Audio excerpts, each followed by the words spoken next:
Lebanon की जमीन पर एक बार फिर इतिहास ने खुद को दोहराया है, लेकिन इस बार इसराइल और अमेरिका दोनों को वो जवाब मिला है जो शायद उन्होंने कभी सोचा भी नहीं था। हिजबुल्लाह ने जंग के मैदान में इसराइल को नाकों चने चबवा दिए और अब डिप्लोमेटिक मैदान में अमेरिका की दादागिरी को भी हवा में उड़ा दिया। अमेरिका महीनों से लेबनान की सरकार पर दबाव डाल रहा था कि हिजबुल्लाह अपने हथियार डाल दे, लेकिन हिजबुल्लाह ने साफ कह दिया, हथियार डालने का मतलब इसराइल के सामने सरेंडर करना होगा और हम कभी झुकेंगे नहीं। हिजबुल्लाह के चीफ शेख नईम कासिम ने अपने टेलीविजन भाषण में 2 टूक शब्दों में कहा, जो हमसे हथियार छोड़ने की बात कर रहे हैं वे हमें इसराइल के सामने निहत्था करने की साजिश कर रहे हैं। अमेरिका की चालें हमें डराने के लिए नहीं बल्कि इसराइल को ताकत देने के लिए हैं। यह बयान आया है हिजबुल्लाह के वरिष्ठ कमांडर फुआद शुक्र की शहादत की पहली बरसी पर, उस कमांडर की जिसने इसराइली हवाई हमलों के बीच भी मोर्चा नहीं छोड़ा। पिछले साल जब इसराइल ने दक्षिण लेबनान पर हमला बोला तो उसे लगा था कि हिजबुल्लाह टूट जाएगा, लेकिन सच तो यह है कि हिजबुल्लाह के ड्रोन्स और मिसाइल सिस्टम ने इसराइल की सेना को घुटनों पर लाकर खड़ा कर दिया। भले ही कई कमांडर शहीद हुए, हजारों इलाके कुर्बान हुए, लेकिन हिजबुल्लाह की रेजिस्टेंस स्पिरिट नहीं टूटी। नईम कासिम ने अमेरिका के विशेष दूत टॉम बैरक पर सीधा हमला बोला। उन्होंने कहा, बैरक लेबनान की सुरक्षा के लिए नहीं, इसराइल के एजेंडे के लिए काम कर रहे हैं। वो चाहते हैं कि हिजबुल्लाह निहत्था हो जाए ताकि इसराइल को रास्ता साफ मिल जाए, लेकिन हम इस साजिश का हिस्सा नहीं बनेंगे। Aim right, achieve big. At KR Mangalam University, we provide you the platform to turn your dreams into reality. At KR Mangalam University. उन्होंने आगे कहा, अमेरिका चाहता है कि लेबनानी सरकार पर ऐसा औपचारिक फैसला करे जिसमें हिजबुल्लाह को खामोश कर दिया जाए, लेकिन ऐसा कोई फैसला न लेबनान की जनता मानेगी न हिजबुल्लाह के फाइटर्स। दरअसल हिजबुल्लाह अब सिर्फ एक मिलिशिया नहीं, यह लेबनान की राष्ट्रीय सुरक्षा का प्रतीक बन चुका है। यह एक ऐसा संगठन जिसने साल 2006 से लेकर अब तक हर मोर्चे पर इसराइल की सैन्य श्रेष्ठता को चुनौती दी। उनके पास आज वो ताकत है जिससे इसराइली फौज भी डरती है, चाहे वो टनल्स हो, रॉकेट लॉन्चर हो या फिर anti drone system. Naeem Qasim ने अंत में साफ कहा, इसराइल हमें कभी हरा नहीं सकता।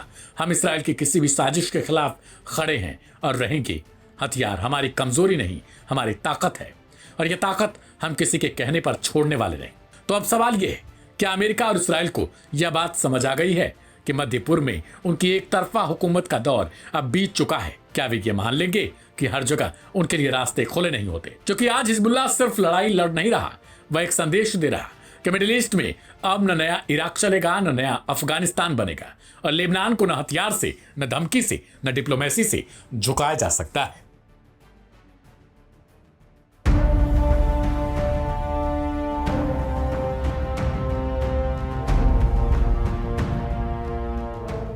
हमास की सैन्य शाखा अल कस्साम ब्रिगेड जो इन दिनों इजरायली सैनिकों को चुन चुन कर मार रही है। एक तरफ इजरायल ने हमास का खात्मा करने की कसम खा रही है, तो दूसरी तरफ हमास के लड़ाके और उसकी सैन्य शाखाएं इजरायली सैनिकों को मौत की नींद सुला रही है और गाजा में हो रहे नरसंहार का बदला ले रही है। यही वजह है कि गाजा का खान यूनुस शहर, जहां एक बार फिर जंग की आग भड़क उठी है। हमास की सैन्य शाखा अल कस्साम ब्रिगेड ने दावा किया है कि उनके लड़ाकों ने एक इजरायली सैन्य ठिकाने पर बैरल बमों से हमला किया है। संगठन के मुताबिक यह हमला एक रणनीतिक जवाब था, जिससे इजरायली सेना को भयंकर नुकसान भी पहुंचा है। इजरायल की तरफ से हालांकि अब तक इस दावे की पुष्टि नहीं की गई है, न ही किसी सैनिक की मौत की जानकारी साझा की गई है। लेकिन बता दें आपको, इस समय दोनों पक्षों के बीच सूचना युद्ध भी तेज होता जा रहा है। इस युद्ध और बमबारी के बीच स्थानीय लोगों ने दावे करते हुए बताया, हम पूरी रात बमबारी के बीच छिपे रहे, अपना घर बचा है, न खाना न दवा। इस संघर्ष के बीच गाजा में मानवीय संकट गहराता जा रहा है। संयुक्त राष्ट्र की ताजा रिपोर्ट के मुताबिक अब तक 60,000 से अधिक लोगों की जान जा चुकी है। इनमें बड़ी संख्या में महिलाएं और मासूम बच्चे शामिल हैं। इलाके में मेडिकल सुविधाएं लगभग ठप हो चुकी हैं, अस्पतालों में दवाइयों की कमी है, ऑपरेशन बंद हो चुके हैं और खाने पीने की चीजों की भारी किल्लत है। इस नरसंहार और गाजा में होते बदतर हालातों पर यूएन के प्रवक्ता ने कहा, Aim right, Achieve big at KR Mangalam University. We provide you the platform to turn your dreams into reality at KR Mangalam University. Gaza इस समय एक खुली जेल बन चुका है। लोगों को तुरंत मानवीय सहायता की जरूरत है। इजरायली सैनिक भी लगातार गाजा में बमबारी और हमले कर रहे हैं, जिससे निहत्थे लोगों की जान भी जा रही है।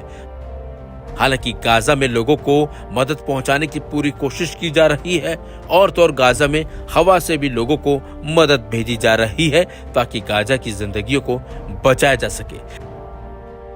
लेकिन खबर है कि सोमवार को इजरायली सैनिकों ने गाजा में जमकर बमबारी की और फायरिंग की। इसमें 21 लोगों की मौत की भी खबर है।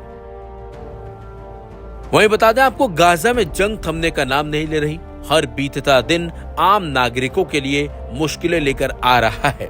सवाल यह है कि ये जंग खत्म कब होगी, ये खूनी खेल कब खत्म होगा, क्या गाजा में फिर से शांति लौट पाएगी या फिर नहीं? क्योंकि अगर जंग जल्द से जल्द नहीं थमी तो हालात और ज्यादा बदतर हो जाएंगे और गाजा में जिस तरीके से मौत के आंकड़े बढ़ रहे हैं वो काफी भयानक भी हैं।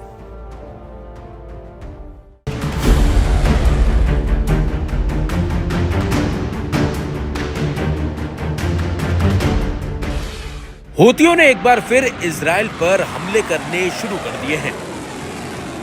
इन हमलों के जरिए हूती इजराइल में तबाही मचाने की कोशिश कर रहे हैं और तो और इसी बीच हूतियों ने एक चौंकाने वाला दावा कर डाला है।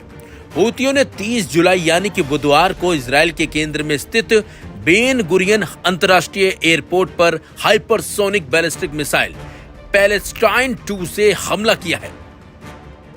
हूती सेना के प्रवक्ता याहिया सरी ने अपना बयान जारी किया। उन्होंने कहा, यह ऑपरेशन पूरी तरह सफल रहा और इससे एयरपोर्ट पर हवाई गतिविधियां ठप हो गई।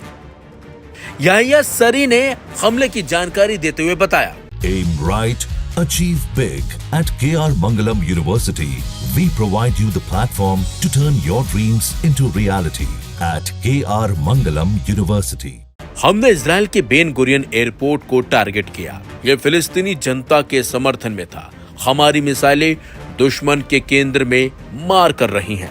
अल्लाह की कृपा से यह अभियान सफलतापूर्वक अपने लक्ष्य में सफल रहा, जिससे लाखों जायनियों के झुंड आश्रो की ओर भाग गए और हवाई अड्डे का संचालन ठप हो गया।